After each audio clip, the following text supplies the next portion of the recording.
É estranho perceber que, quando cheguei aos 72 anos, eu era invisível para meus próprios filhos.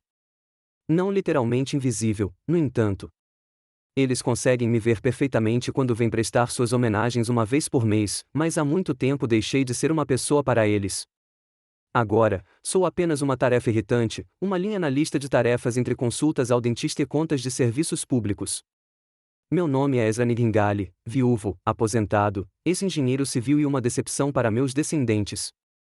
Minha esposa, Doris, deixou este mundo há 5 anos, deixando-me sozinho com uma casa vazia em Chesapeake e 3 filhos que pareciam estar apenas esperando o momento em que pudessem discutir minha velhice sem a influência restritiva de sua mãe. A manhã de sexta-feira começou como de costume. Acordei pontualmente às 6 horas, um hábito adquirido ao longo de 40 anos trabalhando em canteiros de obras, do qual nunca me desviei, mesmo aposentado. Preparei um café forte, comi uma torrada com manteiga de amendoim e saí para pegar a correspondência. A caixa de correio estava abarrotada de folhetos de vendas, contas e um envelope do Chesapeake Financial Bank, onde guardo minhas principais economias. Nada fora do comum, exceto que os relatórios chegam no início do mês, e estávamos apenas no meio do mês. Abri o envelope já em casa e me acomodei na minha poltrona favorita. Prezado Sr. Nighingale, obrigada por usar nossa linha de crédito. Reli a primeira linha 2 vezes. Linha de crédito? Eu não tinha crédito. Nunca acreditei em dívidas. Sempre vivi dentro das minhas possibilidades. Eu ia comprar um carro novo este ano para substituir meu antigo Ford, mas planejava pagar com o dinheiro acumulado ao longo dos anos da minha vida profissional. A carta anunciava a ativação de uma linha de crédito de mais de $500 mil, um valor comparável ao custo de uma casa decente em nosso bairro.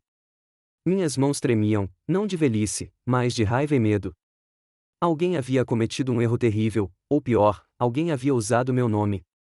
Liguei imediatamente para o banco. Depois de alguns minutos de música alta e garantias de que minha ligação era muito importante, ouvi a voz da operadora. Sr. Nighingale, disse a garota depois que expliquei a situação, de acordo com nossos registros, o senhor visitou pessoalmente nosso escritório há 2 semanas e assinou todos os documentos necessários. Isso é impossível, objetei. 2 semanas atrás, eu estava pescando com um amigo em Norfolk.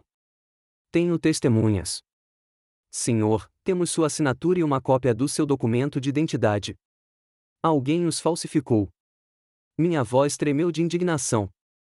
Exijo ver o gerente. A moça concordou relutantemente, e marcamos um encontro para o dia seguinte. Desliguei o telefone, sentindo o coração disparar. Quem poderia ter feito isso? Roubar minha identidade, pegar um empréstimo de $500 mil e torcer para que eu não percebesse? 1 hora depois, o telefone tocou. O nome da minha filha Ellen apareceu no visor. Foi uma estranha coincidência. Papai, sua voz soou estranhamente alegre. Clive e eu decidimos ir jantar na sua casa amanhã. Não é nada de especial. Só queremos saber como você está. Ellen e seu marido, Clive, costumavam me visitar no último domingo do mês, nem antes, nem depois. Essa visita repentina no meio do mês foi tão fora do comum que minhas suspeitas só aumentaram. Claro, querida, respondi, tentando parecer indiferente. Ficarei feliz em te ver. Desliguei o telefone e afundei pesadamente na cadeira. Minha filha é corretora de imóveis e o marido é consultor financeiro.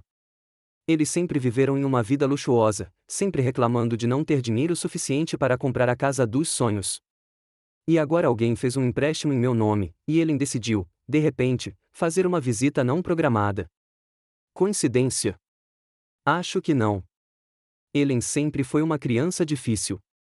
Mesmo quando criança, ela me tratava com certo desdém, preferindo a companhia da minha mãe. E depois que Doris morreu, ela parou de esconder sua irritação. Cada conselho que eu lhe dava era uma tentativa de controlar sua vida. Cada comentário, uma crítica. Pai, você tem 72 anos, ela dizia quando eu tentava compartilhar minha opinião sobre sua carreira. Os tempos mudaram. O que funcionou no século passado é inútil agora. Aprendi a ficar quieta quando ela começava a reclamar de como era difícil para ela e Clive morarem em um apartamento alugado, de como era injusto que outros pudessem comprar casas de luxo e eles tivessem que economizar. A verdade era que eles não estavam economizando nada. Carros novos, roupas de grife, férias 2 vezes por ano, o dinheiro escapava por entre os dedos deles, e eles sentiam que a culpa era de todos os outros, menos deles mesmos. Clive era igualzinho à minha filha, alto, com o cabelo impecavelmente penteado e um sorriso de memória. Ele sempre se dirigia a mim com um respeito fingido que mascarava a impaciência. Ele me chamava de senhor, mas o olhar dele dizia: quando o senhor finalmente vai embora? Um dia, ouvi-os conversando quando pensaram que eu estava cochilando na cadeira. Quanto tempo você acha que ele tem? Perguntou Clive, baixando a voz. Não sei, respondeu Ellen. O pai dele viveu até os 88 anos. São mais 16 anos. Jesus, suspirou Clive. 16 anos neste naufrágio enquanto poderíamos estar. Eles pararam de falar quando perceberam que eu tinha me movido. Esta ruína, como chamavam minha casa, foi o resultado de 30 anos de trabalho duro. Eu a projetei sozinho, supervisionando pessoalmente todas as etapas da construção. Foi onde meus filhos nasceram e cresceram, onde passei meus anos felizes com Doris.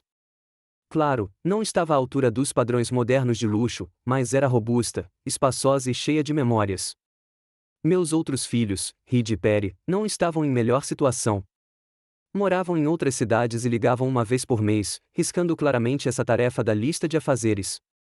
Como robôs programados, perguntavam sobre minha saúde, falavam sobre os filhos e o trabalho e, em seguida, encerravam a conversa rapidamente, alegando estarem ocupados. Meus netos achavam que eu era uma relíquia de outra era. Minha neta Sadie, filha de Reed, certa vez me perguntou se era verdade que não havia internet na minha época e ficou genuinamente surpresa ao saber que eu sabia usar um smartphone. Nossa, vovô, você é tão avançado para sua idade, ela disse no tom que usava para elogiar um cachorro por um truque. Mas eu não era o velho indefeso que eles viam em mim. Eu ainda me lembrava de como construir uma casa da fundação ao telhado, conseguia consertar quase qualquer avaria, lia literatura moderna e me mantinha atualizado. Só que, aos olhos deles, minha idade se sobrepunha a todas as minhas realizações e habilidades. Naquela noite, não consegui dormir. A ideia de que minha própria filha pudesse ter feito um empréstimo em meu nome parecia absurda e assustadoramente real. Como ela poderia falsificar minha assinatura? Como o banco poderia acreditar que eu, um homem que nunca havia feito um empréstimo, de repente decidirá pedir uma quantia enorme de dinheiro? De manhã, fui ao banco. O gerente, Sr. Holt, me recebeu com uma expressão de ceticismo educado. Ele era jovem, por volta dos 35 anos, com uma barba bem cuidada e um terno caro. Sr. Nightingale, entendo a sua preocupação, mas toda a papelada está em ordem, disse ele, examinando meu arquivo. Aqui está sua assinatura e uma cópia do seu documento de identidade. Ele virou a pasta para mim. A assinatura parecia mesmo minha, mas eu sabia com certeza que não a tinha colocado ali. Ao lado, havia uma cópia da minha carteira de motorista. É uma falsificação, eu disse com firmeza. Eu nunca assinei aqueles documentos nem autorizei o uso das minhas informações pessoais. O Sr. Holt suspirou e cruzou as mãos sobre a mesa. Senhor, o senhor esteve aqui na quinta-feira, 2 de maio. O senhor estava acompanhado de uma mulher que se identificou como sua filha. Os dois falaram com a nossa agente de crédito, a senhorita Parker. No dia 2 de maio, eu estava de fato na cidade. Ellen me convidou para almoçar, algo que ela não fazia há meses. Ela foi excepcionalmente atenciosa, interessada nos meus assuntos e até me ofereceu uma carona para casa. Agora eu entendi o porquê. Posso falar com a senhorita Parker? Perguntei. Claro. O Sr. Holt apertou um botão no telefone e ligou para a funcionária. Poucos minutos depois, uma jovem entrou no escritório. Ela olhou para mim e assentiu. Sim, este é o cliente com quem estou trabalhando, ela confirmou. O Sr. Nightingale e a filha estavam solicitando um empréstimo imobiliário. Nunca te vi antes, exclamei. Há algum engano, ou? Hesitei, não querendo acusar o funcionário do banco de cumplicidade em fraude. A senhorita Parker pareceu genuinamente surpresa. Senhor, conversamos por cerca de 1 hora. O senhor estava falando sobre como queria ajudar sua filha a comprar uma casa. Balancei a cabeça, sentindo sangue subir ao meu rosto de raiva e impotência. Olha, eu disse, tentando falar calmamente, sou engenheiro civil aposentado. Nunca peguei um centavo emprestado na minha vida. O que te faz pensar que, aos 72 anos, de repente decidi pegar $500.000 emprestado?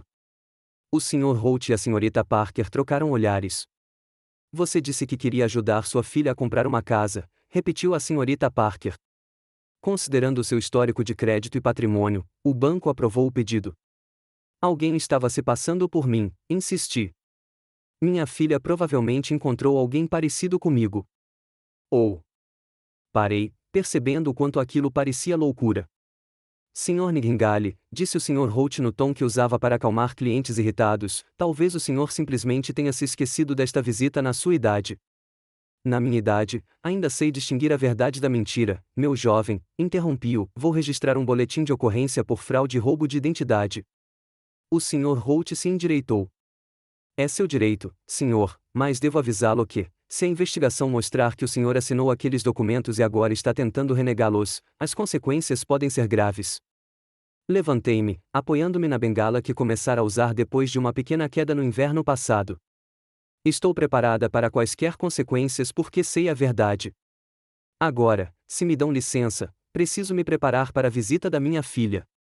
No caminho para casa, me perguntei como ele pôde aplicar tal golpe.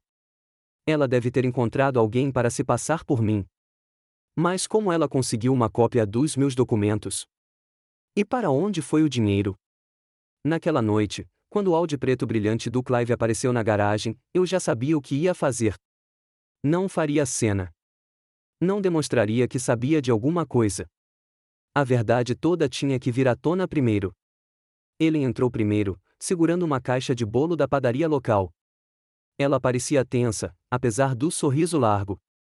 Clive a seguiu, carregando uma garrafa de vinho. Pai, ele me beijou na bochecha, você está bonito para a sua idade. Clive acrescentou com uma risada, muito bem. Ellen o corrigiu com um olhar de advertência. Convidei-os para a sala de estar, onde a mesa já estava posta. Um jantar simples de frango assado com legumes, nada de especial. Ellen imediatamente começou a se preocupar com pratos e talheres. Papai, por que você está usando esses pratos velhos? Você tem um conjunto novo que te demos de Natal. Hábito, respondi. Cachorro velho não aprende truques novos. Clive riu um pouco alto demais. Verdade, verdade. Mas às vezes a mudança é boa, não é, Ezra? Ele nunca me chamou pelo primeiro nome antes, sempre a Sr. ou a Sr. Nightingale. Essa mudança repentina para um tom amigável só aumentou minhas suspeitas. Então, comecei enquanto nos sentávamos à mesa, como está indo sua busca pela casa? Ellen quase engasgou com o vinho. Ah, lembra? A gente ainda está procurando. O mercado está tão difícil agora. Sim, os preços estão subindo, disse Clive. Mas estamos otimistas. Você tem razão, concordei. Sabe, eu estava no banco hoje. Houve uma pausa. Ele congelou com o garfo a meio caminho da boca. No banco? Perguntou novamente. Por quê? Recebi uma carta estranha sobre um empréstimo que supostamente fiz. $500.000. Dá para imaginar? Clive soltou uma risada nervosa. Nossa! Deve ter havido algum engano. Foi exatamente o que eu pensei, concordei. Alguém usou meu nome, minha identidade, se apresentou como eu no banco. Ele pousou o copo na mesa com muita força, derramando o vinho. Horrível. Você foi à polícia? Vou amanhã, menti, observando as reações deles. O banco já abriu uma investigação interna. Eles têm imagens de segurança. Vão mandar um perito verificar a assinatura. Os fraudadores não vão a lugar nenhum. O rosto de Ellen empalideceu e Clive começou a tamborilar os dedos nervosamente na mesa. Pai, talvez não devêssemos nos preocupar, Ellen tentou sorrir. Na sua idade, esse tipo de preocupação faz mal ao coração. Talvez eu possa ajudar a resolver o banco, toda essa papelada. Não precisa, querida, dei um tapinha carinhoso na mão dela. Sou perfeitamente capaz de me defender. Além disso, tenho um amigo na polícia que prometeu cuidar do caso pessoalmente. Essa foi outra mentira. Eu não tinha amigos na polícia, mas queria ver a reação deles, e superou todas as expectativas. A polícia? Clive empalideceu. Mas talvez haja mesmo algum engano. Talvez devêssemos lidar com o banco primeiro. Não, balancei a cabeça. Isso é claramente uma fraude. Alguém falsificou minha assinatura, se passando por mim. É um crime grave, e os perpetradores devem ser punidos. O jantar continuou tenso. Ellen e Clive trocaram olhares, mal tocando na comida. Saíram logo depois da sobremesa, alegando terem acordado cedo. Quando a porta se fechou atrás deles, afundei pesadamente na cadeira.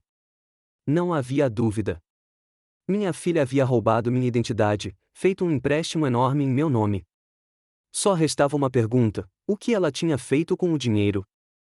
No dia seguinte, liguei para meu velho amigo Rodney Wilshire, com quem trabalhei em dezenas de projetos. Ele se tornou investigador particular após a aposentadoria, lidando principalmente com adultério e fraude de seguros. Rodney, preciso da sua ajuda, eu disse, explicando o cerne da situação. Jesus, Ezra, ele resmungou, sua própria filha. Tem certeza disso? Tenho quase certeza, mas preciso de provas. E também preciso saber para onde foi o dinheiro. Vou dar uma olhada, prometeu Rodney. Me dá uns dias. Desliguei o telefone e olhei pela janela. Era um lindo dia de primavera lá fora, mas eu me sentia pesada. Como havíamos chegado ao ponto em que minha filha decidiu me roubar? O que eu havia feito de errado ao criá-la? Ou não fui eu, mas o mundo que lhe ensinou que dinheiro era mais importante do que laços familiares? O toque do telefone me tirou dos meus devaneios. O nome do Chesapeake Financial Bank apareceu na tela. Fiquei olhando para o telefone até ele parar de tocar. Eu não estava com vontade de falar com o banco naquele momento. Havia muitas emoções fervilhando dentro de mim. Eu precisava obter todos os fatos primeiro e depois agir. Era assim que eu sempre trabalhava, metódico, minucioso. 40 anos de construção me ensinaram que a pressa faria até as estruturas mais fortes ruírem. 3 dias depois, o próprio Rodney me ligou. Ezra, tenho uma informação. É melhor nos encontrarmos pessoalmente. Combinamos de nos encontrar em um pequeno café nos arredores de Chesapeake, um lugar que Ellen raramente visitava. Ela e o marido preferiam os restaurantes chiques do centro. Rodney parecia o mesmo de 30 anos atrás, robusto, com um bigode grisalho e espesso e um olhar tenaz. Só que as rugas eram mais profundas e suas costas estavam um pouco curvadas. Ele colocou uma pasta grossa sobre a mesa. Você tinha razão, meu chapa. Sua filha e o marido dela deram um jeito de uma operação dessas. Rodney abriu a pasta. Dentro havia fotografias, cópias de documentos e impressões. Vamos começar com o principal. O dinheiro foi usado para comprar uma casa em Greenbrier, o bairro mais nobre de Chesapeake, $450 mil. Os outros $50, aparentemente, para móveis e outras despesas. Ele me mostrou a foto de uma luxuosa mansão de 2 andares com colunas brancas e jardins bem cuidados. O negócio foi fechado há 4 dias. A casa está em nome de Clive Petton, não de Ellen, veja bem, apenas do marido dela. Essa revelação me magoou. Então, Clive teve a precaução de colocar a casa em seu nome em caso de divórcio ou outros problemas. Ellen está tão cega por esse homem que não consegue enxergar o básico. Como ela fez isso, Rodney? Como ela se passou por mim? Rodney suspirou e tirou outro documento da pasta. É aqui que fica interessante. Ellen tem a sua procuração, Ezra. Uma procuração geral que a autoriza a agir em seu nome em quase todas as questões financeiras. O quê? Senti o sangue sumir do meu rosto. Eu nunca dei a ela essa procuração. De acordo com a papelada, você o executou com Lindsay Brooks, tabelião público, em 6 de dezembro do ano passado. Refresquei a memória. 6 de dezembro. Foi o dia em que Ellen me levou ao médico. Minha pressão arterial tinha disparado, e ela insistiu em consultar um cardiologista. No caminho, ela me pediu para passar no cartório para assinar alguns papéis para a venda da casa de seu cliente. Ela me enganou, eu disse lentamente. Assinei uns papéis, mas ela disse que era para o trabalho dela, que precisava da assinatura de uma testemunha. Rodney assentiu, compreensivo. É um esquema clássico, tirar vantagem da confiança de um parente idoso com ascendência. Você não é o único, Ezra. Quem mais estava no cartório naquele dia? Deveria ter havido uma segunda testemunha. Perry, respondeu Rodney, seu filho do meio. A notícia me atingiu ainda mais fundo. Não só Ellen, mas Perry também estava envolvido na farsa. Meu próprio filho. Então é uma conspiração familiar? Sorri amargamente. Quem mais sabe? Aparentemente, só Ellen, Perry e Clive. Seu filho mais velho, Reed, não parece estar envolvido. Pelo menos não consegui encontrar nenhum vestígio do envolvimento dele. Tomei um gole do meu café frio, tentando me acalmar. Então, a Ellen usou uma procuração falsa para conseguir um empréstimo em meu nome. O Perry a ajudou com a papelada. O dinheiro foi usado para comprar uma casa para o Clive. Agora eles têm uma mansão de luxo, e eu tenho $500.000 em dívidas que terei que pagar pelo resto da minha vida. A menos que eu consiga provar fraude.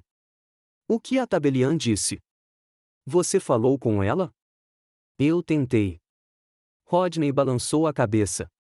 A senhorita Brooks pediu demissão há 2 meses. Foi para a Califórnia. Não deixou nenhum contato. Muito conveniente, eu disse. Muito conveniente, concordou Rodney. Vou investigá-la mais a fundo. Talvez ele tenha pago o favor. Ficamos em silêncio por um momento. Na mesa ao lado, um jovem casal ria ao celular, tão despreocupado, tão feliz. Doris e eu já fomos assim. O que você vai fazer, Ezra? Rodney finalmente perguntou. Boa pergunta. Eu poderia ir à polícia e registrar queixa de fraude. Ellen provavelmente pegaria liberdade condicional por ser primária. Perry também. Clive provavelmente sairia impune. Ele poderia alegar que desconhece a origem do dinheiro. A casa teria que ser vendida para pagar a dívida, mas isso significaria um escândalo público. Meus filhos são criminosos, e eu sou um velho que foi enganado pelos próprios filhos. Humilhante. Havia outro problema, a prova. A procuração parecia legítima. Minha assinatura, ou uma falsificação de ótima qualidade, estava em todos os documentos. O tabelião havia desaparecido. O banco acredita que eu assinei pessoalmente os papéis. Preciso falar com um advogado, eu disse. Você pode me recomendar um bom? Oliver Bristow, respondeu Rodney sem hesitar. Trabalhamos juntos em alguns casos. Ele é especialista em fraude e direito de família. Perfeito para o seu caso. Anotei o nome e o número de telefone. Rodney juntou a papelada de volta em uma pasta e me entregou. Aqui estão cópias de tudo o que encontrei. Os originais estão no meu cofre, caso você precise deles para o tribunal. Obrigado, Rodney. Quanto eu te devo? Ele me dispensou com um gesto. Esqueça. Considere isso um favor pelo tempo que você me poupou de ser demitido, encobrindo meu erro no cálculo da fundação do Hampton Mall. Isso foi há 40 anos. Sorri. Tenho boa memória para boas ações. Ele me deu um tapinha no ombro. Mantenha-me informado e tenha cuidado com Ellen e Clive. Pessoas capazes de tal fraude podem ser perigosas quando encurraladas. Depois do meu encontro com Rodney, voltei para casa sentindo uma estranha mistura de raiva, frustração e, curiosamente, alívio. Agora eu sabia exatamente o que tinha acontecido. A incerteza é sempre pior que a verdade, por mais amarga que seja. Em casa, espalhei sobre a mesa todos os papéis que Rodney havia me dado. As fotos da casa eram impressionantes, uma espaçosa mansão em estilo georgiano com piscina no quintal e garagem para 3 carros. A casa com a qual Ellen sempre sonhou, e que ela decidiu comprar às minhas custas.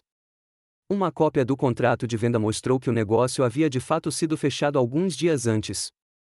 Clive Petton estava listado como o único proprietário. Os documentos do empréstimo estavam em meu nome, mas a assinatura de Ellen estava na seção de assinaturas do administrador. Ela nem tentou falsificar minha assinatura. Ela apenas usou uma procuração. Liguei para Oliver Bristow e marquei uma consulta para o dia seguinte. Então, fiz o que geralmente me ajudava a pensar, peguei um caderno velho e comecei a escrever, fazendo planos, considerando opções, avaliando as consequências. Plano 1. Acusações formais. Prós: justiça, oportunidade de quitar minha dívida. Contras: constrangimento público, escândalo familiar, dificuldades com provas. Plano 2: acordo privado. Prós: sem publicidade, sem prejudicar a reputação. Contras: Ellen e Clive podem não cooperar, sem garantia de reembolso. Plano 3: isso me fez pensar. E se usarmos as próprias armas deles contra eles? A procuração que Ellen obteve por fraude ainda é válida. Eu poderia. A campainha tocou, interrompendo meus devaneios. Perry, meu filho do meio, estava parado na porta. Ele raramente me visitava sem avisar. Pai, ele sorriu sem jeito, eu estava passando por aqui e pensei em dar uma passada. Posso entrar? Recuei silenciosamente, deixando-o entrar em casa. Perry parecia tenso. Aos 43 anos, estava começando a ficar careca, e seus cabelos escuros começavam a ficar grisalhos. Trabalhar para uma seguradora em um casamento fracassado envelhecera prematuramente. O que foi, pai? Ele perguntou, sentando-se na cadeira à minha frente. Tudo bem, eu disse, olhando para ele. E você? Estou bem, ele evitou meu olhar. Só pensei em dar uma olhada em você. A Ellen disse que você teve um ótimo jantar na outra noite. Sim, então Ellen mandou ver se eu iria à polícia. Sim, foi um prazer, eu disse. A propósito, faz tempo que você não vai ao cartório comigo. A última vez foi quando? Em dezembro? Perry estremeceu.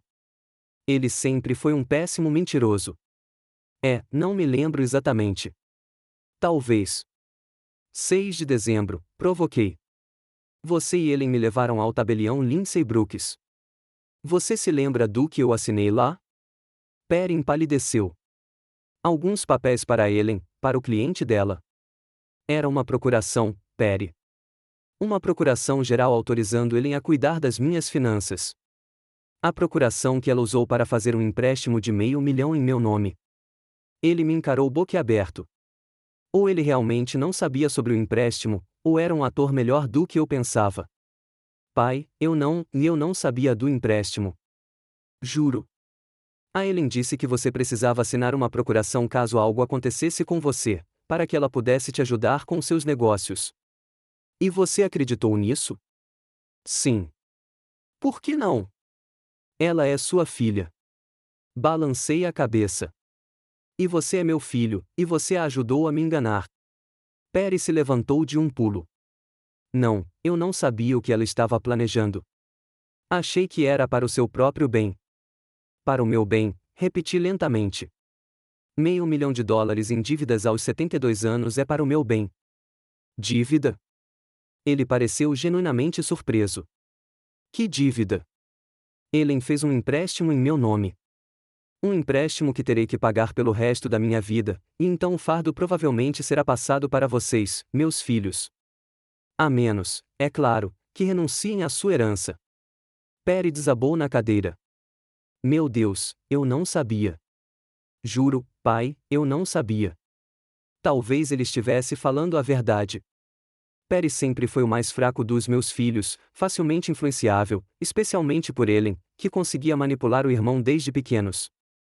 Quanto ela te pagou? Perguntei. Nada, ele pareceu ofendido. Ela só disse que era importante para a sua segurança, que você estava ficando esquecido. Esquecido? Cantarolei. Lembro-me de cor de todas as especificações dos 62 prédios que projetei na minha carreira. Lembro-me do aniversário de cada um dos meus netos.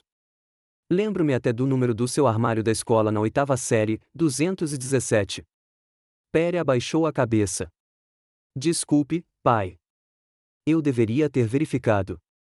Eu deveria ter me certificado de que você sabia o que estava assinando. Devia ter, concordei. Agora me diga, o que você sabe sobre a casa em Greenbrier? Ele olhou para mim surpreso. Greenbrier? Nada. Por quê? Ellen e Clive compraram uma casa lá com o dinheiro de um empréstimo em meu nome. Uma casa. Perry pareceu confuso. Mas eles disseram que não tinham condições nem de pagar um apartamento num bairro bom. Obviamente, eles mentiram tanto para você quanto para mim. Os 3 dias seguintes passaram voando em uma onda de preparativos. Oliver Bristow revelou-se não apenas um bom advogado, mas também um gênio da lei. Ele entrou com um pedido urgente no tribunal, contestando a legalidade da transação e buscando uma liminar que me desse acesso à casa até que a disputa fosse totalmente resolvida. O juiz Harrison sempre favorece idosos vítimas de fraude, Oliver me explicou por telefone na quinta-feira à noite. Ele assinou a liminar esta tarde. Pegaremos as chaves da casa amanhã de manhã. Tão rápido? Fiquei surpreso com a velocidade do processo. É uma medida temporária, esclareceu Oliver. Não ganhamos o caso. Só conseguimos o uso da casa até o julgamento final, mas isso nos dá uma vantagem tática para as negociações. Na sexta-feira de manhã, Oliver chegou à minha casa com uma caixinha nas mãos. Dentro, havia 2 chaves brilhantes. Parabéns pela inauguração da casa, disse ele com um sorriso. Mas há uma condição. Você precisa morar na casa, ou a liminar se tornará nula e sem efeito. Não tem problema, respondi, pesando as chaves na palma da mão. Já fiz as malas. De fato, na noite anterior, eu tinha embalado o essencial, roupas, produtos de higiene, remédios, alguns livros e uma foto da Doris emoldurada em prata. Tudo coube em uma mala grande e uma bolsa. Não é muita coisa para levar em 72 anos de vida. Tem certeza de que consegue lidar com isso? Perguntou Oliver, olhando para mim com preocupação. Confrontos podem ser tensos. Eu consigo lidar com isso, concordei. Não seria a primeira vez que eu teria uma conversa desconfortável. Quando você gerencia equipes de construção por 40 anos, aprende a segurar os golpes.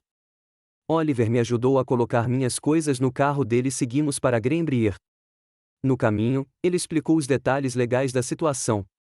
Tecnicamente, seu cunhado é dono da casa, mas o empréstimo está em seu nome, o que significa que você é financeiramente responsável.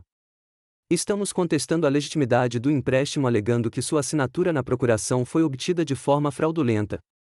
Se conseguirmos provar isso, o empréstimo será invalidado e o banco retomará a posse da casa. E se não conseguirmos, teremos que elaborar outra estratégia, talvez um processo criminal por fraude e falsificação ou uma ação civil contra sua filha e seu genro. Mas, por enquanto, nosso objetivo é pegá-los desprevenidos e levá-los à mesa de negociações. Greenbrier acabou sendo exatamente como eu havia imaginado, gramados impecavelmente aparados, casas imponentes escondidas atrás de cercas vivas, carros caros nas entradas de veículos, um bairro para quem queria ostentar seu status e riqueza. O número 14 da Wavell Drive se destacava até mesmo das outras mansões luxuosas. Com 2 andares, colunas brancas na entrada e janelas enormes, parecia uma versão em miniatura da Casa Branca. A entrada era pavimentada com paralelepípedos caros, e no pátio, havia uma fonte de mármore, ainda seca. Impressionante, Oliver assobiou enquanto estacionava na entrada. Sua filha claramente tem bom gosto e apetite. Ela sempre quis viver melhor do que podia pagar, respondi, lutando para sair do carro esportivo baixo de Oliver. Minha bengala prendeu na porta e quase caí. Cuidado! Oliver me pegou no colo. Você não quer se machucar antes do show começar. Chegamos à porta da frente, uma porta maciça de madeira escura com detalhes em vitral. Coloquei a chave na fechadura e ela girou facilmente. A porta se abriu silenciosamente, como se me convidasse a entrar. Por dentro, a casa era ainda mais impressionante que por fora, um hall espaçoso com piso de mármore, uma escada larga que levava ao segundo andar, um lustre de cristal sob o teto alto. Todos os móveis eram novos, caros e escolhidos com bom gosto, sofás de couro, mesas antigas, luminárias de grife. Eles já mobiliaram a casa, comentei, saindo do corredor e indo para a sala de estar. Com o seu dinheiro, Oliver me lembrou. Andamos pelo primeiro andar, a sala de estar, a sala de jantar, a cozinha, o escritório e até uma pequena sala de cinema com um projetor e poltronas almofadadas. Depois, subimos para o segundo andar, onde ficavam os quartos. A suíte principal ocupava quase 1/3 do andar, com uma cama enorme, um closet e um banheiro do tamanho da minha cozinha. Acho que este vai ser meu quarto, eu disse, colocando minha mala ao lado da cama. Ótima escolha, Oliver sorriu, um quarto principal para o verdadeiro dono da casa. Desfiz as malas, coloquei as roupas nas gavetas vazias da cômoda e coloquei a foto da Doris no criado mudo. Oliver, enquanto isso, verificava o conteúdo da geladeira na cozinha. Eles já encheram, disse ele quando desci. Provavelmente estão se preparando para a festa de inauguração. Tem comida suficiente lá para os próximos dias.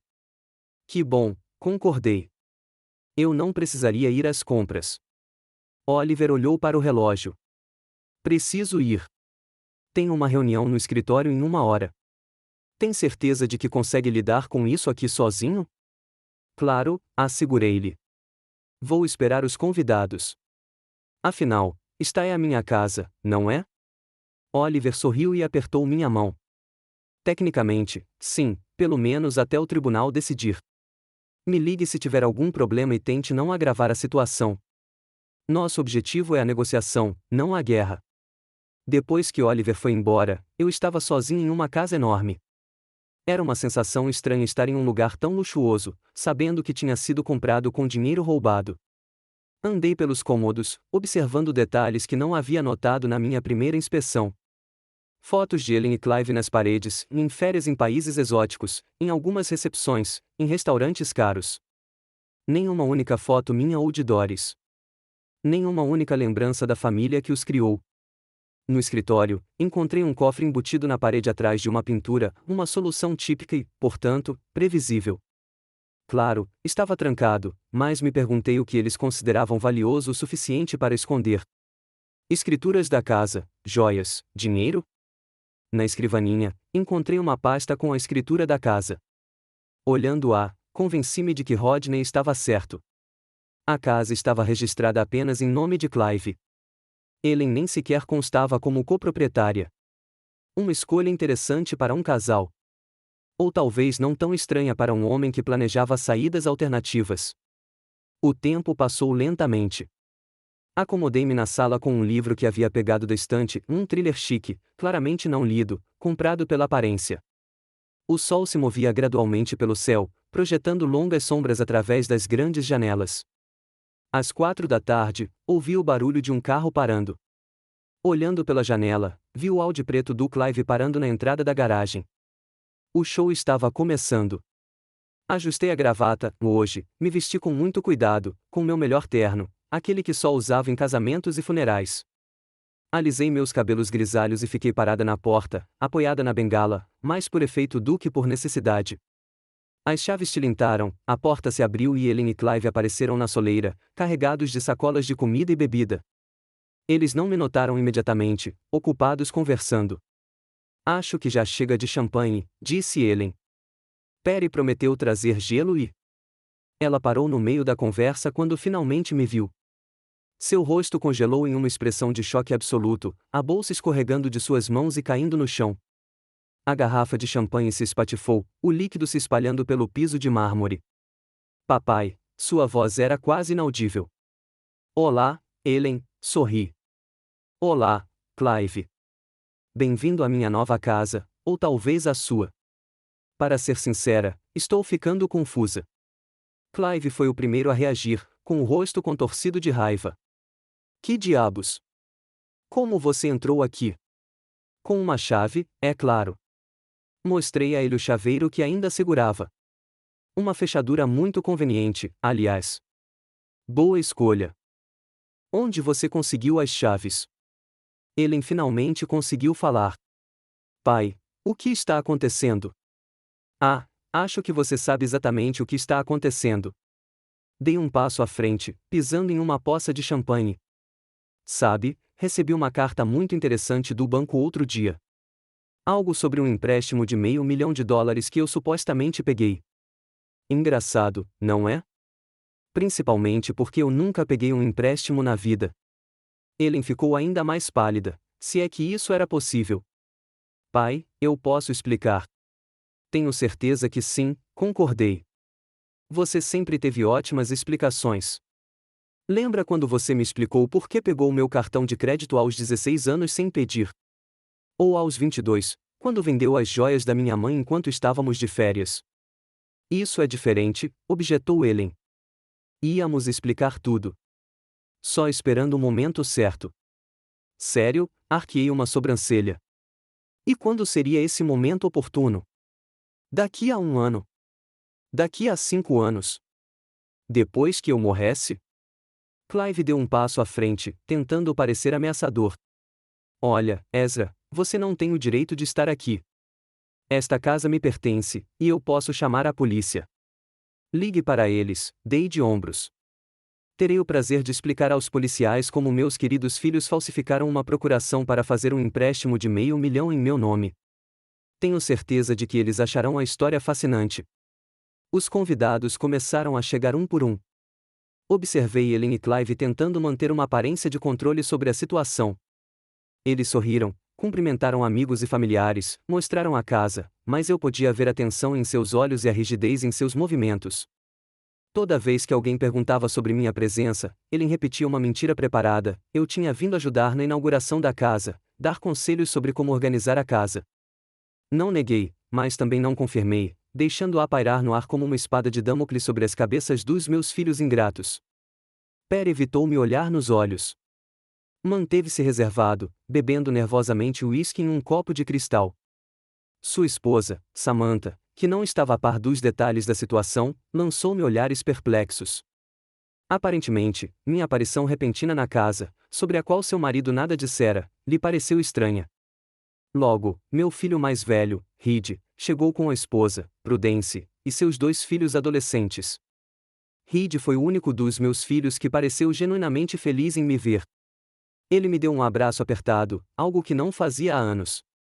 Pai, eu não esperava te ver aqui, disse ele com um sorriso. Você está com uma ótima aparência. Terno novo? Velho, eu disse. Só não uso muito. Guardo para ocasiões especiais. Reed era professor de história no ensino médio, o único dos meus filhos que havia escolhido uma profissão modesta, mais honrosa. Ele nunca perseguiu a riqueza, contentando-se com o que tinha. Talvez seja por isso que a atitude dele comigo sempre foi mais respeitosa. Ele não precisava sentir ciúmes nem esperar por uma herança. Como vai, papai? Perguntou, me puxando de lado. Faz tempo. Desculpa. Trabalho, filhos, sabe. Entendo, assenti. Todos nós temos nossas próprias preocupações. Há quanto tempo você conhece a nova casa da Ellen? Perguntou Reed, olhando ao redor com surpresa indisfarçável. Eu não esperava que ela e o Clive pudessem pagar por isso.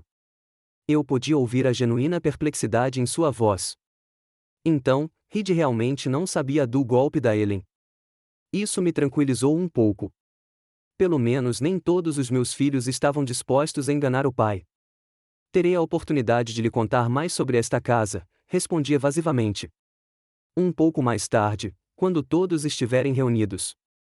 Às 19 horas, a casa estava cheia de convidados, cerca de 30 pessoas. Além dos meus filhos e suas famílias, estavam os colegas da Ellen na imobiliária, vários clientes do Clive, vizinhos do novo bairro e até alguns repórteres do jornal local que haviam sido convidados para cobrir a festa de inauguração da casa de um consultor financeiro de sucesso e sua esposa. Ellen estava ficando cada vez mais nervosa. Eu a via lançando olhares ansiosos em minha direção, tentando antecipar minhas ações. Clive estava mais confiante, mas também havia um certo nervosismo em seu comportamento. Ele ria alto demais, se servia de uísque demais, se gabava com muita insistência da nova casa. Isto é cedro do Líbano de verdade, disse ele, apontando para os painéis de madeira do escritório. Custou uma fortuna, mas Ellen e eu achamos que não se pode economizar em coisas assim. Não se pode economizar em coisas como honestidade, eu disse, aproximando-me furtivamente por trás dele. Não é mesmo, Clive? Ele se encolheu e se virou, sorrindo com tensão. Claro, Ezra. Concordo plenamente. Os convidados se entreolharam, sentindo a tensão, mas descartaram a situação como um desentendimento familiar normal. Enquanto todos se reuniam na espaçosa sala de estar para um brinde, decidi que meu momento havia chegado. Ellen estava parada no centro da sala com uma taça de champanhe, preparando-se para fazer um discurso. Clive congelou ao lado dela, com o braço pousado possessivamente em sua cintura. Eles pareciam o casal perfeito que havia alcançado o sucesso, se você não conhecesse a história sombria por trás daquela fachada. Queridos amigos e familiares, começou Ellen, com a voz ligeiramente trêmula. Clive e eu estamos muito felizes em recebê-los em nossa nova casa. É um sonho nosso há muitos anos e finalmente se tornou realidade. Se me permite, interrompi-a, erguendo meu copo. Eu também gostaria de dizer algumas palavras. Ellen congelou, o rosto pálido.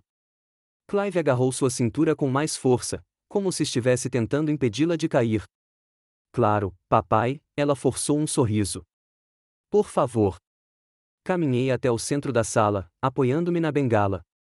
Todos os olhares estavam voltados para mim, um velho de terno formal, costas retas e olhar límpido.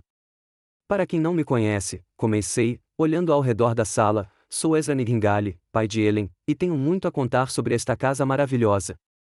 Fiz uma pausa, saboreando o momento. Ellen e Clive congelaram como estátuas, seus sorrisos transformados em máscaras petrificadas. Esta casa, continuei, é realmente especial. Sabe por quê? Porque foi comprada com dinheiro emprestado em meu nome, sem meu conhecimento ou consentimento. Houve um silêncio na sala, um silêncio tão profundo que era possível ouvir a água pingando da torneira da cozinha. Os rostos dos convidados expressavam perplexidade, choque, descrença. Papai, ele deu um passo à frente, com a voz suplicante. Você não sabe o que está dizendo. Talvez precise se deitar. Eu sei exatamente o que estou dizendo, interrompi-a, e meu advogado tem toda a papelada para provar. Ellen, com a ajuda de uma procuração falsificada, fez um empréstimo de $500.000 em meu nome. Esse dinheiro foi usado para comprar esta casa, que, aliás, está apenas no nome do Clive, nem mesmo dos dois. Os convidados começaram a olhar ao redor, cochichando. Um repórter do jornal local discretamente pegou um caderno e começou a anotar algo. Ezra, Clive deu um passo à frente, o rosto contorcido de raiva. Você está se esquecendo de si mesmo. Isso não é verdade, e você sabe disso. Você fez, arqueei uma sobrancelha. Então por que o contrato de empréstimo está em meu nome? Por que o banco tem a minha assinatura, assinada no dia em que eu estava pescando em Norfolk? Por que o tabelião que certificou a procuração desapareceu misteriosamente? Onde você conseguiu as chaves? Ellen finalmente conseguiu falar. Pai, o que está acontecendo? Ah, acho que você sabe exatamente o que está acontecendo. Dei um passo à frente, pisando em uma poça de champanhe. Sabe, recebi uma carta muito interessante do banco outro dia. Algo sobre um empréstimo de $500.000 que eu supostamente peguei. Engraçado, não é? Principalmente porque eu nunca peguei um empréstimo na vida. Ellen ficou ainda mais pálida, se é que isso era possível. Pai, eu posso explicar. Tenho certeza que sim, concordei. Você sempre teve ótimas explicações. Lembra quando você me explicou por que pegou meu cartão de crédito aos 16 anos sem pedir? Ou aos 22, quando vendeu as joias da minha mãe enquanto estávamos de férias? Isso é diferente, objetou Ellen. Íamos explicar tudo. Só esperando o momento certo. Sério, arqueei uma sobrancelha. E quando seria esse momento oportuno? Daqui a 1 ano. Daqui a 5 anos. Depois que eu morresse? Clive deu um passo à frente, tentando parecer ameaçador. Olha, Ezra, você não tem o direito de estar aqui. Esta casa me pertence, e eu posso chamar a polícia. Ligue para eles, dei de ombros. Terei o prazer de explicar aos policiais como meus queridos filhos falsificaram uma procuração para fazer um empréstimo de $500.000 em meu nome. Tenho certeza de que eles acharão a história fascinante. Os convidados começaram a chegar um por um. Observei Ellen e Clive tentando manter uma aparência de controle sobre a situação. Eles sorriram, cumprimentaram amigos e familiares, mostraram a casa, mas eu podia ver a tensão em seus olhos e a rigidez em seus movimentos. Toda vez que alguém perguntava sobre minha presença, ele repetia uma mentira preparada. Eu tinha vindo ajudar na inauguração da casa, dar conselhos sobre como organizar a casa. Não neguei, mas também não confirmei, deixando-a pairar no ar como uma espada de Damocles sobre as cabeças dos meus filhos ingratos. Pere evitou me olhar nos olhos. Manteve-se reservado, bebendo nervosamente uísque em um copo de cristal. Sua esposa, Samantha, que não estava a par dos detalhes da situação, lançou-me olhares perplexos. Aparentemente, minha aparição repentina na casa, sobre a qual seu marido nada dissera, lhe pareceu estranha. Logo, meu filho mais velho, Reed, chegou com a esposa, Prudence, e seus 2 filhos adolescentes. Reed foi o único dos meus filhos que pareceu genuinamente feliz em me ver. Ele me deu um abraço apertado, algo que não fazia há anos. Pai, eu não esperava te ver aqui, disse ele com um sorriso. Você está com uma ótima aparência. Terno novo? Velho, eu disse. Só não uso muito. Guardo para ocasiões especiais. Reed era professor de história no ensino médio, o único dos meus filhos que havia escolhido uma profissão modesta, mais honrosa. Ele nunca perseguiu a riqueza, contentando-se com o que tinha. Talvez seja por isso que a atitude dele comigo sempre foi mais respeitosa. Ele não precisava sentir ciúmes nem esperar por uma herança. Como vai, papai? Perguntou, me puxando de lado. Faz tempo. Desculpa. Trabalho, filhos, sabe. Entendo, assenti. Todos nós temos nossas próprias preocupações. Há quanto tempo você conhece a nova casa da Ellen? Perguntou Reed, olhando ao redor com surpresa indisfarçável. Eu não esperava que ela e o Clive pudessem pagar por isso. Eu podia ouvir a genuína perplexidade em sua voz.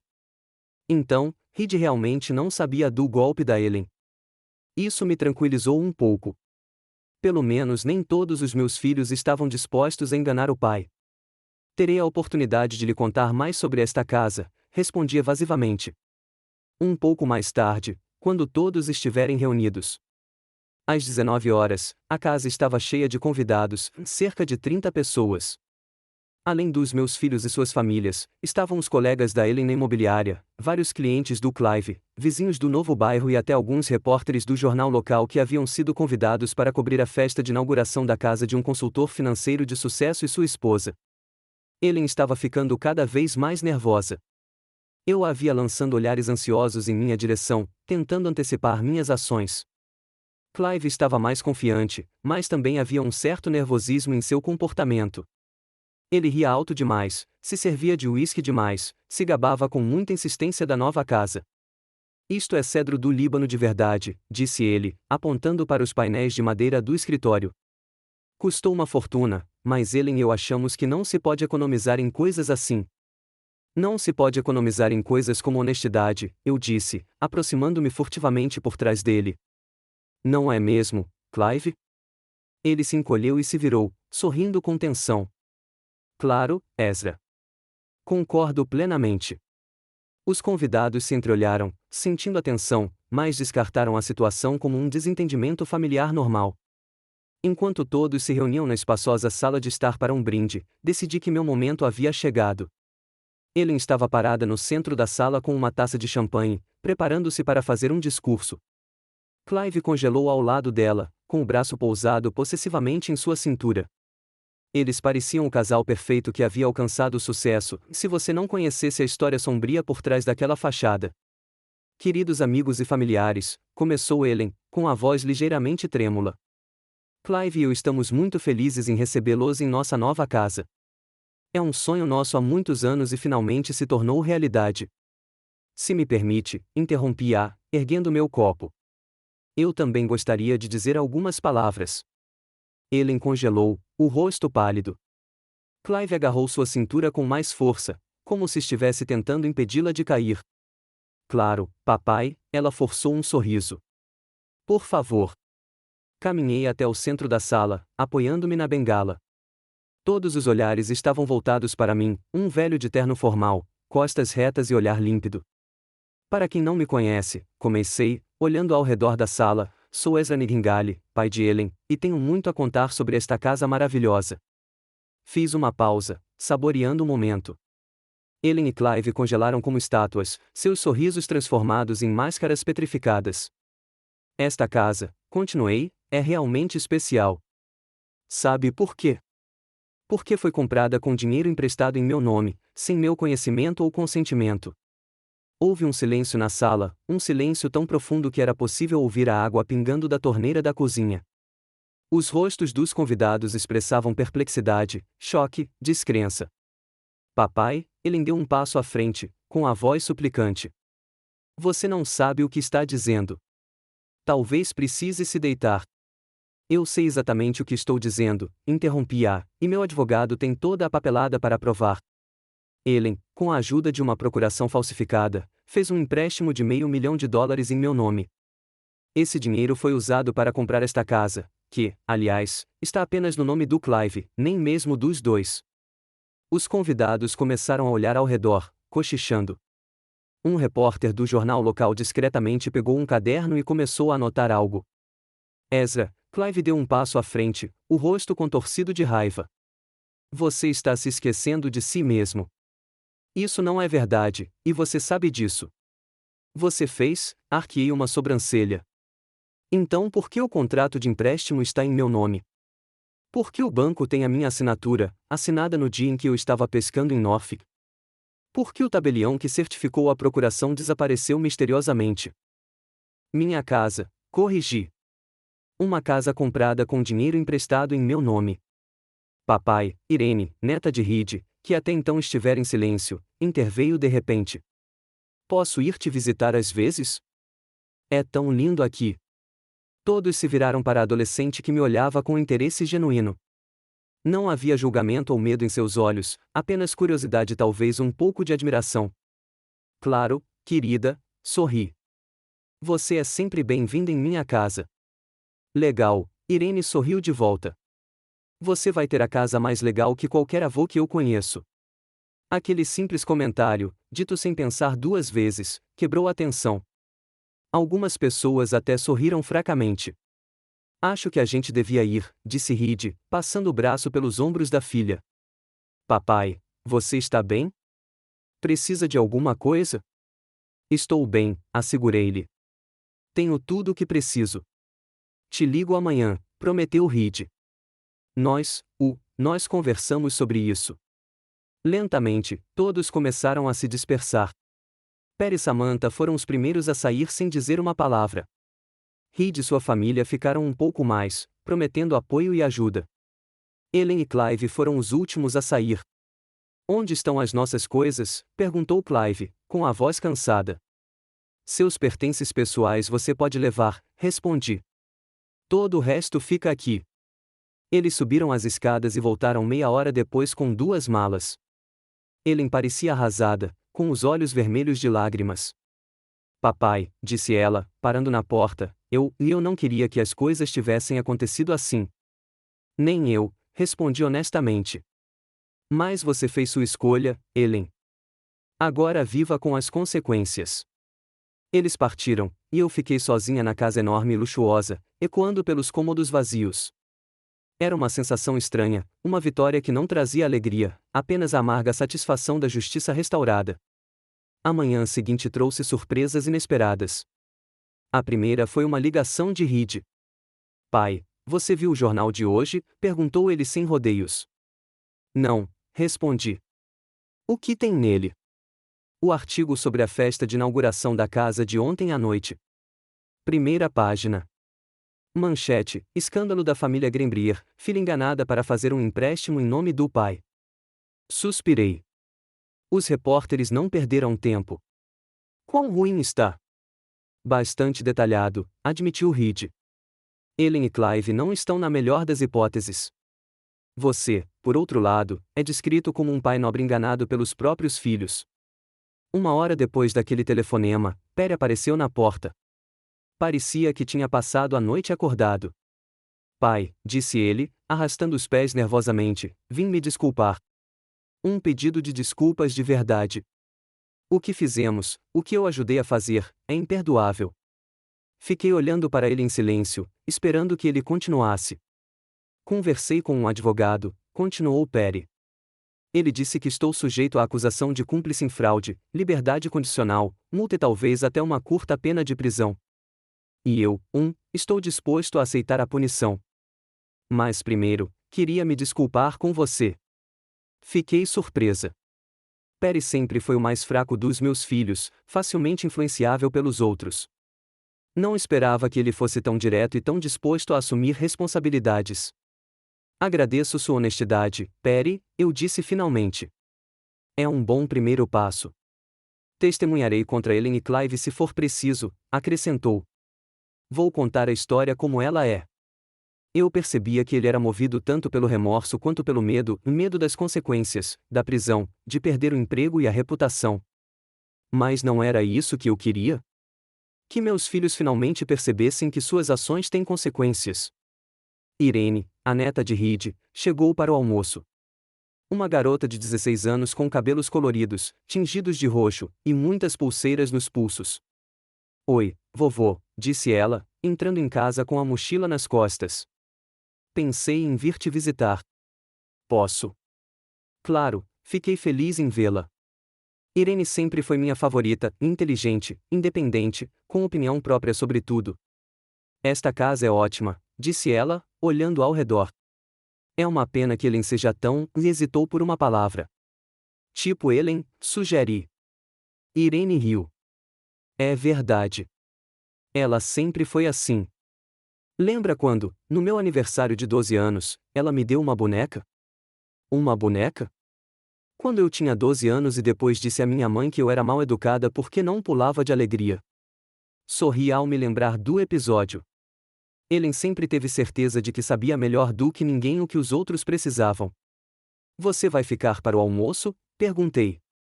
Se não se importar, Irene sorriu. Posso ajudar a cozinhar alguma coisa, e depois talvez você possa me contar sobre suas viagens. Papai disse que você viajou meio mundo quando era engenheiro. Eu adoraria, concordei. Passamos a tarde juntas. Contei a ela sobre meus projetos em diferentes países, as pessoas que conheci, as aventuras que vivi. Irene ouviu com interesse genuíno, fez perguntas inteligentes e compartilhou seus sonhos para o futuro. Ela queria se tornar arqueóloga, estudar civilizações antigas e desvendar os segredos do passado. Sabe, vovô, disse ela antes de ir embora, fico feliz que você mora aqui agora. É muito mais perto da gente do que da sua antiga casa. Poderei te visitar com mais frequência. Abracei-a, sentindo um calor inesperado no peito. Talvez algo de bom saísse de todo esse escândalo. Talvez eu pudesse finalmente conhecer meus netos de verdade, construir com eles um relacionamento que não tive com meus filhos. Naquela noite, Oliver Bristow, meu advogado, ligou. Como foi a denúncia? Perguntou ele sem rodeios. Alto, respondi. Mais eficaz. Ellen e Clive foram despejados. A opinião pública está do meu lado.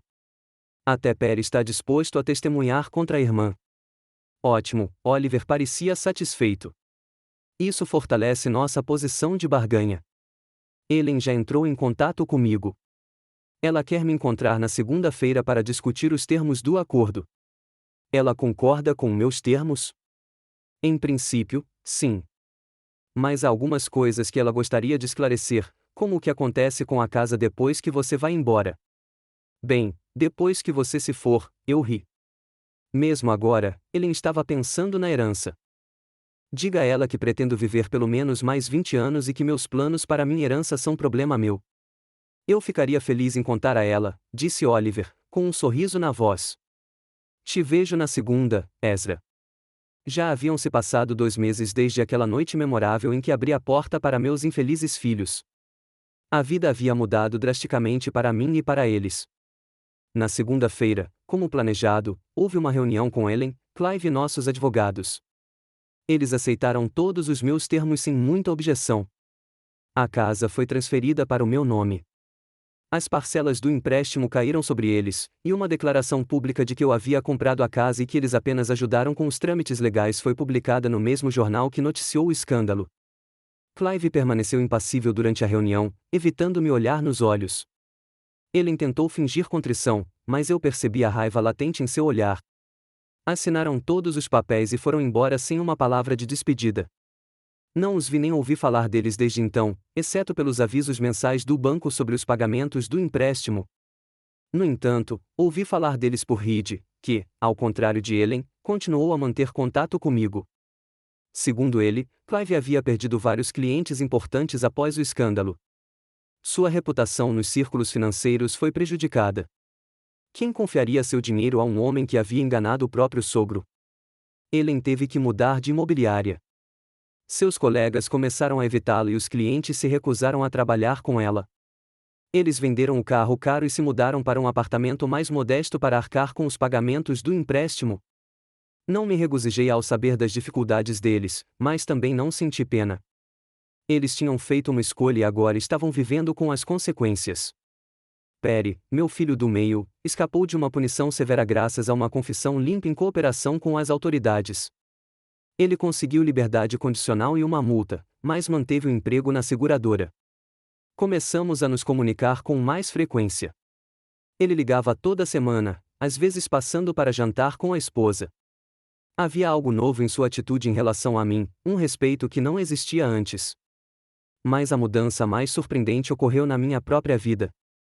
Eu, um viúvo de 72 anos, acostumado a uma existência tranquila em uma casa antiga, de repente me tornei o centro das atenções na comunidade local. A história de um pai idoso enganado pela própria filha correu por Chesapeake. Alguns me viam como um herói desafiando a discriminação etária, outros como uma vítima digna de compaixão. Mas todos ficaram intrigados. Os vizinhos de Greenbrier, o bairro nobre onde minha casa agora ficava, demonstraram uma simpatia inesperada. A primeira a me visitar foi Eleanor Pritchett, viúva de um juiz que morava do outro lado da rua. Ela trouxe torta caseira e me convidou para as reuniões semanais do clube do livro local. Falta-nos uma perspectiva masculina sobre literatura, disse ela, lançando-me um olhar avaliador. A maioria dos nossos membros são mulheres de uma certa idade, como eu. Você trará uma nova perspectiva. Concordei, embora nunca tivesse me considerado um grande estudioso da literatura. A primeira reunião do clube foi uma revelação. 6 mulheres e 2 homens, todos com mais de 60 anos, discutiram o mais recente romance de um autor popular com tanto fervor e profundidade que me senti como um aluno em um seminário. Eles discutiam sobre simbolismo, significados ocultos, comparando o romance aos clássicos. O que você acha, Ezra? Eleanor perguntou quando a discussão chegou ao auge. Sou engenheiro, não um estudioso da literatura, respondi honestamente. A construção é mais importante para mim do que os símbolos.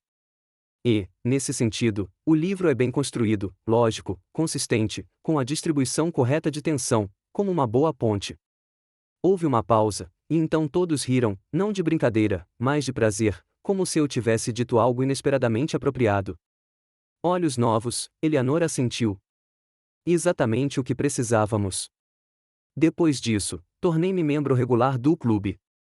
Ler os livros que eles escolheram me fez pensar diferente, ver o mundo de um novo ângulo. Comecei a apreciar a literatura não apenas pelo enredo, mas também pela profundidade, pela capacidade de refletir a natureza humana. Outra surpresa foi o convite de Howard Kingsley, um professor aposentado de arquitetura que morava na mesma rua. Ele sugeriu que eu me juntasse a um clube de xadrez amador local, que se reunia 2 vezes por semana no centro comunitário Greenbrier. Disseram-me que você era engenheiro, explicou. Engenheiros geralmente são bons em raciocínio espacial e estratégia. Você pode se tornar um bom jogador de xadrez. Eu não jogava xadrez desde a faculdade, mas decidi tentar. Perdi as primeiras partidas sem problemas, mas aos poucos comecei a me lembrar de antigas habilidades e a adquirir novas. Depois de um mês, eu já conseguia acompanhar a média dos jogadores do clube. Xadrez e clube do livro eram atividades nas quais eu nunca tinha pensado em minha vida passada. Naquela época, meus dias eram preenchidos com rotina e visitas ocasionais e prolongadas das crianças. Agora, porém, cada semana trazia algo novo. Minha neta Irene cumpriu a promessa e se tornou uma visitante frequente da minha casa. Ela vinha depois da escola, fazia a lição de casa na minha sala e conversava sobre seus projetos de história e arqueologia. Às vezes, ela passava a noite em um dos quartos de hóspedes. Seu irmão Paul, um adolescente silencioso de 14 anos, ficava longe no início, mas depois começou a aparecer também, principalmente depois que descobriu que eu tinha um home theater com uma tela enorme. Posso assistir a um filme com meus amigos? Ele me perguntou um dia, andando de um pé para o outro na porta do meu escritório. Claro, concordei, só não muito alto e nem muito tarde. Ele se animou e saiu correndo para ligar para os amigos. Naquela noite, minha casa estava repleta dos sons que lhe faltavam, as risadas dos jovens, os gritos de alegria, as discussões barulhentas sobre o enredo do filme. Sentei-me no meu escritório, ouvindo aquela cacofonia, e sorri. A casa tinha ganhado vida. Reed e sua esposa Prudence também começaram a me visitar com mais frequência. Às vezes em família, às vezes só os dois, como um encontro, deixando as crianças em casa.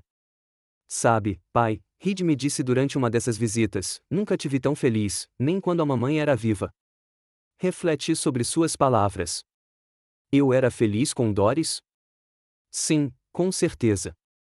Nós nos amávamos, criamos nossos filhos, construímos uma vida juntos. Mas nessa felicidade, sempre havia uma mistura de obrigação, de responsabilidade, da necessidade de atender às expectativas, as nossas e as dos outros.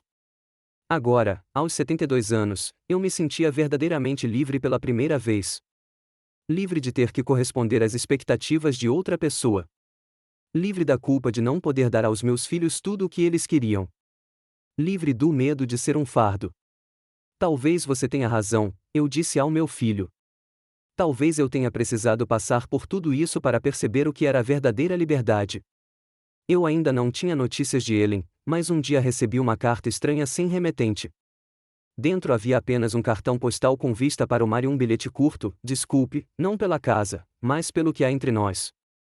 Não havia assinatura, mas reconheci a letra de Ellen. Não respondi. Algumas pontes foram destruídas pelo fogo e não podem ser reconstruídas. Clive, pelo que ouvi de Perry, culpava Ellen por tudo. O casamento deles estava se desintegrando sob a pressão de problemas financeiros e recriminações mútuas. Eles haviam vendido alguns itens mais caros para pagar o empréstimo e outras dívidas acumuladas por anos vivendo além de suas posses. Eles estão à beira do divórcio, Perry me informou durante outra visita. Clive diz que foi tudo ideia da Ellen, que ele não sabia da procuração falsificada. Ellen diz que ele a pressiona por uma casa grande e um endereço de prestígio.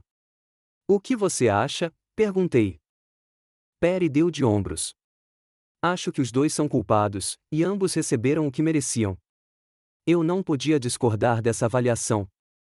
Ellen e Clive sempre foram um casal que vivia para se exibir, ávido por impressionar os outros.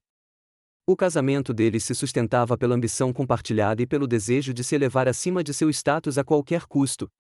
Agora que essas ambições haviam levado ao colapso, eles não tinham mais nada em que construir seu relacionamento. No verão, 3 meses depois de tudo isso, decidi fazer um churrasco no quintal da minha nova casa. Convidei os vizinhos, amigos dos clubes de xadrez e do livro, Reed e sua família, Perry e sua esposa. Não convidei Ellen e Clive, mas não os proibiria de vir se ousassem. O dia estava ensolarado e quente. O pátio, com piscina e churrasqueira, era perfeito para um evento como esse.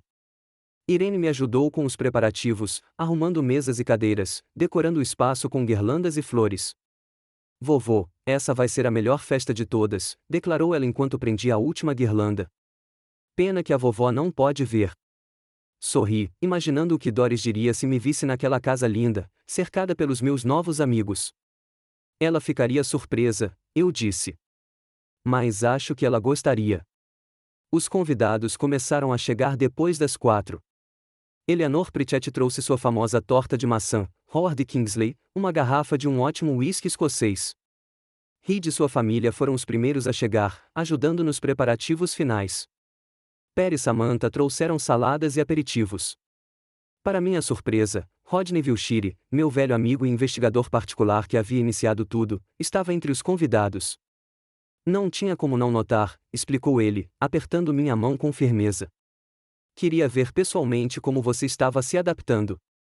A festa foi um grande sucesso.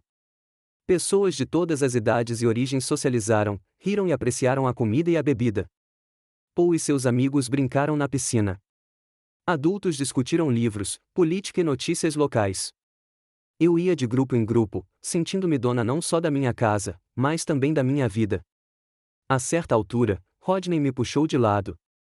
Sabe, Ezra, disse ele, olhando ao redor, quando você veio até mim com essa história, pensei que terminaria num grande escândalo e corações partidos, mas veja o que aconteceu. Você encontrou uma nova vida. Sim, concordei. Embora o preço fosse alto. Às vezes, é preciso pagar um preço alto pela liberdade, disse Rodney, filosoficamente. Especialmente a liberdade de relacionamentos tóxicos. Ele tinha razão. Eu havia perdido minha filha, ou melhor, havia perdido a ilusão de um relacionamento com ela que nunca existiu de verdade. Mas, em troca, ganhei uma conexão real com outros familiares, novos amigos, novos interesses, e o mais importante, respeito por mim mesma. Quando o sol começou a se pôr, acendemos as lanternas no jardim e continuamos a festa. Alguém ligou uma música e os casais começaram a dançar no pátio. Para minha surpresa, Eleanor Pritchett me chamou para dançar. Não fique aí parado, Ezra, disse ela com um sorriso. Você é o anfitrião da festa. Você tem que dançar. Eu não dançava desde a morte de Doris, mas percebi que meu corpo se lembrava dos passos.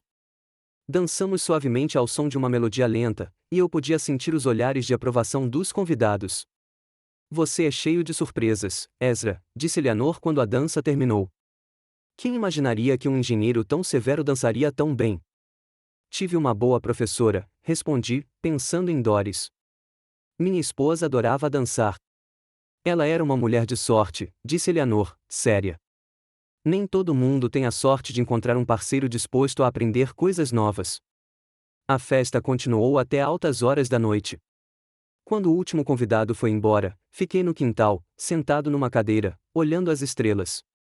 Reed veio e sentou-se ao meu lado. Ótima noite, pai, disse ele. Todos ficaram emocionados. Sim, foi muito bom, concordei. Conversamos um pouco, apreciando o silêncio e o ar fresco da noite. Sente falta da Ellen? Reed perguntou de repente. Fiquei pensando. Será que eu sentia falta da filha que me tratou como um fardo por anos e depois me enganou e me roubou uma quantia enorme de dinheiro? Sinto falta do que nunca tivemos, respondi finalmente. Uma verdadeira relação entre pai e filha, baseada em amor e respeito. Mas a Ellen que eu conhecia? Não sinto. Reed assentiu, compreendendo. Às vezes, os laços familiares são venenosos, disse ele baixinho. E rompê-los não traz dor, mas sim libertação. Exatamente, concordei. Libertação. Ficamos sentados por mais um tempo, conversando sobre a vida, sobre os filhos de Reed, sobre seu trabalho. Quando ele foi embora, fiquei sob o céu estrelado por um longo tempo, refletindo sobre as estranhas reviravoltas do destino. Quem imaginaria que, aos 72 anos, minha vida mudaria tão drasticamente? Que a traição da minha filha me levaria a encontrar uma nova família, não apenas parentes de sangue, mas amigos que se tornaram próximos. Que eu encontraria novos hobbies, novas alegrias, um novo sentido para a existência. A casa, comprada com o dinheiro que me roubaram, tornou-se um símbolo da minha libertação. Ali, eu não era mais um velho solitário vivendo o resto dos meus dias. Eu era Ezra Nightingale, um homem com um passado e um futuro, com amigos e interesses, com minha própria voz e minhas próprias escolhas. Na manhã seguinte, acordei com uma sensação de paz que não sentia há anos. Tomei café no terraço, observando o jardim despertar. Os pássaros cantavam nos galhos das árvores. O sol subia lentamente no horizonte, colorindo o céu com suaves tons de rosa. Às 10 horas, a campainha tocou. Abri e vi o carteiro com um envelope grande. Senhor Nightingale? Perguntou ele. Uma carta registrada. Assine aqui, por favor. Assinei e peguei o envelope. O remetente era o Chesapeake Financial Bank. Dentro, havia um aviso de pagamento atrasado de um empréstimo. Ellen e Clive não haviam pago a última parcela mensal. Suspirei, mas não senti raiva nem decepção. Era de se esperar. Os problemas financeiros deles estavam aumentando, e o senso de responsabilidade nunca foi o ponto forte deles. Liguei para Oliver Bristow, meu advogado. Eles perderam um pagamento, relatei. E agora? Eles têm 30 dias para pagar a dívida antes que o banco inicie o processo de execução hipotecária, explicou Oliver. Mas, francamente, eu já esperava por isso. Segundo minhas informações, Clive perdeu o emprego há 2 semanas. Perdeu o emprego? Isso foi novidade para mim. Sim, a empresa dele reduziu, e ele foi um dos primeiros a ser demitido. A reputação dele foi gravemente prejudicada pelo escândalo. Isso me fez pensar: o que acontece se eles não conseguirem pagar o empréstimo? Segundo nosso acordo, eles assumiram essa responsabilidade, mas legalmente o empréstimo ainda estava em meu nome. Quais são os meus riscos? Perguntei. Se eles pararem de me pagar de vez. Tecnicamente, o banco poderia entrar com uma ação contra você, admitiu Oliver. Mas temos um acordo autenticado com Ellen e Clive. Se chegar a esse ponto, vamos processá-los por quebra de contrato. E a casa? A casa agora é sua, legalmente registrada em seu nome. O banco não pode tomá-la sem um longo processo judicial e, mesmo assim, nossas chances de mantê-la são altas. Isso me tranquilizou um pouco, mas deixou um gosto amargo. Mesmo agora que nossos caminhos haviam se separado, Ellen e Clive continuavam a causar problemas. A irresponsabilidade deles poderia me custar a casa que se tornará não apenas um teto sobre minha cabeça, mas um símbolo de uma nova vida. Naquela noite, eu estava sentado no meu escritório, refletindo sobre a situação, quando o telefone tocou. O nome de Ellen apareceu na tela. Fiquei olhando para ele por um longo tempo, hesitando em atender. Finalmente, respirando fundo, atendi a ligação. Papai, sua voz soou incerta. Você recebeu a carta do banco? Sim, respondi secamente. Estávamos com dificuldades temporárias, gaguejou ela, com dificuldade para encontrar as palavras. O Clive perdeu o emprego, e minhas comissões não chegam nem para pagar o aluguel, quanto mais o empréstimo. Só estamos pedindo um tempo. Tempo é tudo o que me resta, Ellen, eu disse. E não vou desperdiçá-lo com seus problemas. Papai, por favor, eu podia ouvir as lágrimas em sua voz. Nós vamos consertar isso. Eu juro. Nós vamos encontrar o dinheiro. Nós vamos pagar cada centavo. Só, não nos processe. Não agora. Não quando tudo estiver desmoronando. Fiquei em silêncio enquanto ouvia seus soluços. Uma parte de mim queria confortar minha filha, dizer a ela que tudo ficaria bem. Mas a outra parte, a parte que se lembrava dos anos de negligência e da traição final, permaneceu firme. Você tem 30 dias, segundo os termos do banco, eu disse finalmente. Use-os com sabedoria.